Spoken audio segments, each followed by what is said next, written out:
నల్గొండ జిల్లాలో రేపు రెండో విడత పంచాయతీ ఎన్నికలు జరగనున్నాయి.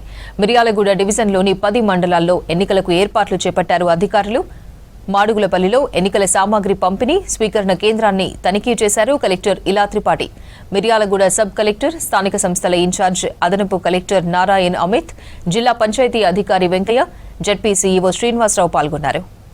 మనకి ఈరోజు మిర్యాలగూడ డివిజన్ 10 మండలాల్లో గ్రామ పంచాయతీ ఎలక్షన్ సంబంధించి డిస్ట్రిబ్యూషన్ ఈరోజు మనం ప్లాన్ చేసుకోవడం జరిగింది. సో మనకి సెకండ్ ఫేజ్ నల్గొండ డిస్ట్రిక్ట్లో ఈ 10 మండలాల డిస్ట్రిబ్యూషన్ కూడా చాలా మంచిగా కొనసాగుతుంది. మనకి పిఓస్, ఓపీఓస్ 6 అందరూ కూడా ఇప్పుడు మనకి డిస్ట్రిబ్యూషన్ సెంటర్స్లో వచ్చారు. దాదాపు మనం 250 జీపీస్కి ఈ ఎలక్షన్స్ కండక్ట్ చేస్తాం.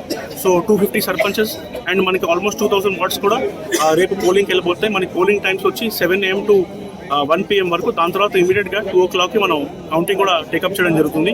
సో మన పోలింగ్ సిబ్బంది అందరికీ కూడా చాలా మంచిగా మనం ఇన్స్ట్రక్షన్స్ ఇవ్వడం జరిగింది. అన్ని సేఫ్టీ ప్రికాషన్స్ పోలీస్ వైపు నుంచి కావచ్చు, వెహికల్స్ కావచ్చు, అన్నీ కూడా మనం తీసుకోవడం జరిగింది. బ్యాలెట్ పేపర్ హ్యాండ్లింగ్ కావచ్చు, వేరే ఇష్యూస్ కూడా అన్ని వాళ్ళ దృష్టికి తీసుకెళ్ళడం జరిగింది. సో తప్పకుండా మన మిర్యాలగూడ డివిజన్లో చాలా మంచిగా ఈ ఫేజ్ ఆఫ్ ఎలక్షన్ చాలా స్మూత్గా వితౌట్ ఇన్సిడెంట్స్ కంప్లీట్ చేస్తామని ఆశిస్తాం.